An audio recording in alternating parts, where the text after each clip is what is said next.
ایک مرتبہ ایک گاؤں میں دو بچے رہتے تھے۔ یہ دونوں ہم عمر بھی تھے اور آپس میں اچھے دوست بھی تھے۔ ان دونوں کی دوستی اس قدر زیادہ تھی کہ ان میں اکثر کھلونوں کا تبادلہ تک ہوتا رہتا تھا۔ ایک دن یہ دونوں معمول کے مطابق کھیل رہے تھے کہ ان دونوں کی نظر ایک دوسرے کی جیبوں میں پڑی چیزوں پر پڑی۔ ایک دوست کی جیب میں چند چاکلیٹس پڑی تھی اور دوسرے دوست کی جیب میں رنگین چمکدار پتھر پڑے تھے۔ بچے تو رنگین چیزوں کی طرف بھی بہت زیادہ مائل ہوتے ہیں اور چاکلیٹس کی طرف بھی بہت زیادہ مائل ہوتے ہیں، تو انہوں نے اس لیے آپس میں اپنی اپنی چیزیں ایکسچینج کرنے کا فیصلہ کر لیا۔ ایک دوست نے دوسرے دوست کو اپنی ساری چاکلیٹس دے دی اور دوسرے نے اپنے سارے چمکدار رنگین پتھر اپنے پہلے دوست کو دے دی، اور دونوں شام ہوتے ہی اپنے اپنے گھروں کو لوٹ گئے۔ لیکن رات میں ایک عجب واقعہ پیش آیا۔ دوسرے دوست کو ایک بے چینی سی ہو گئی۔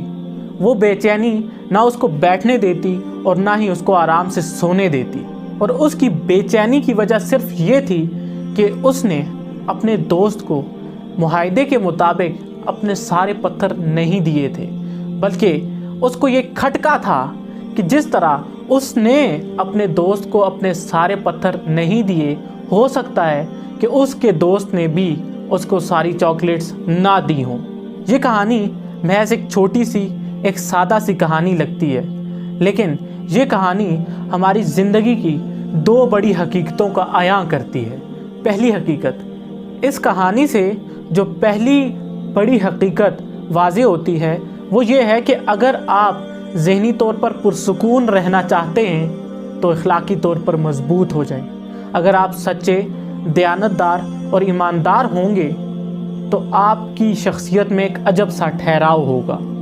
اگر آپ کا ضمیر مطمئن ہوگا تو آپ کے اندر سکون کی سی کیفیت ہوگی۔ اگر آپ اعلیٰ اخلاق اور بلند کردار کے مالک ہوں گے تو آپ ہر قسم کے ذہنی دباؤ اور انتشار سے پاک ہو جائیں گے۔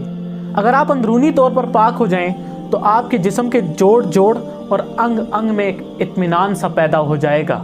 اگر آپ ہر قسم کے جھوٹ، کینہ، حسد، بغض، لالچ اور منافقت سے پاک ہو جائیں تو آپ اپنی نظر میں باعزت بن جائیں گے، اور اگر آپ اپنی نظر میں باعزت بن گئے تو آپ دنیا کی نظر میں بھی باعزت بن جائیں گے۔ اور ڈاکٹر سیدہ عارفہ کا کیا خوبصورت جملہ ہے کہ آدمی حیوانی وجود ہے اور انسان اخلاقی وجود ہے، اور خدا کی منشا یہ ہے کہ ہم آدمی سے انسان بن جائیں۔ اخلاقی طور پر مضبوط نہ ہونا ہمارے معاشرے میں بہت سے مسئلوں کی جڑ ہے۔ اگر ہم آج سے یہ طے کر لیں کہ ہم اپنے آپ کو اخلاقی طور پر ایک مضبوط شخصیت بنائیں گے تو آپ اپنی زندگی میں بہت جلد تبدیلی محسوس کریں گے، اور بہت جلد اس معاشرے میں بھی۔ تو میں آپ کو بتاتا چلوں کہ ہمارا channel motivation, grooming, personal development, life skills, soft skills اور آپ کی زندگی سے جڑے موضوعات پر کانٹینٹ بناتا ہے جو آپ کی زندگی بدل سکتا ہے۔ تو پھر ہے نا یہ آپ کی نیڈ، تو سبسکرائب کریں شہریار سپیچ۔ میں ویڈیو کی طرف واپس آتا ہوں۔ تبدیلی رونما ہوگی۔ دوسری حقیقت، اس کہانی سے جو دوسری بڑی حقیقت عیاں ہوتی ہے وہ یہ ہے کہ ہم اس دنیا میں کسی کو دھوکہ نہیں دیتے بلکہ اپنے آپ کو دھوکہ دیتے ہیں۔ ہم جب بھی کسی سے جھوٹ بولتے ہیں یا بددیانتی کرتے ہیں تو ہم محض نہ صرف کسی ایک شخص کے ساتھ بددیانتی کر رہے ہوتے ہیں بلکہ اصل میں ہم اپنے آپ کو دھوکہ دے رہے ہوتے ہیں، اپنے آپ سے جھوٹ بول رہے ہوتے ہیں اور اپنے آپ سے بددیانتی کر رہے ہوتے ہیں، کیونکہ اس دنیا میں، رب کے نظام میں، اس نظام کائنات کے اندر بدلے کا نظام بڑا ہی اٹل ہے۔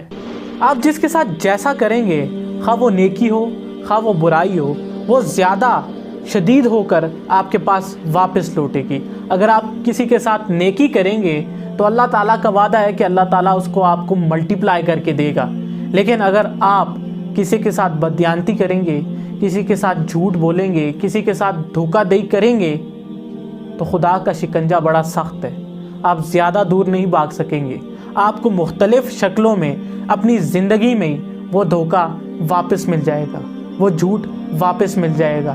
آپ اس بات کو ذہن میں رکھ لیں کہ آپ اس دنیا میں دھوکہ کسی کو نہیں دیتے، جھوٹ کسی سے نہیں بولتے، بلکہ صرف اور صرف اپنے آپ سے بولتے ہیں۔ آپ ہمیشہ کسی کا نقصان نہیں کرتے، بلکہ اپنے آپ کا کرتے ہیں۔ اگر آج کی اس کہانی سے ہم صرف یہ 2 سبق ہی سیکھ لیں تو ہمارا معاشرہ ایک خوبصورت معاشرہ بن سکتا ہے۔ اور یاد رکھیں، اس معاشرے کی تشکیل ہم سے ہی ہے۔ اس معاشرے کے افراد ہیں تو یہ معاشرہ ہے۔ اگر اس معاشرے کا ایک ایک فرد اپنے آپ کو ٹھیک کرنے کی ذمہ داری لے لے تو اس معاشرے کا روشن مستقبل زیادہ دور نہیں ہے۔